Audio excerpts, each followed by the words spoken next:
Aandag aan alle Suid-Afrikaners. Goeiedag. My naam is Salma. Ek is die nasionale sekretarisse van die Truth and Solidarity Movement.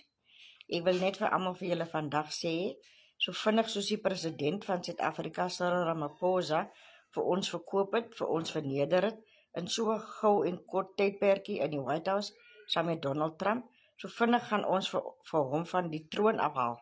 Hy is nie waardig om ons president te wees nie, want hy het die gemeenskap en die inwoners van Suid-Afrika in baie vinnig verkoop, so baie vinnig soos hy vir ons verkoop het, al ons vir hom van die troontjie af, en ons het 'n nuwe president nodig, die president wat die waarheid ves, die president wat veg vir die geregtigheid vir die mense en die belangstel in die mense van Suid-Afrika, en daai president is die president van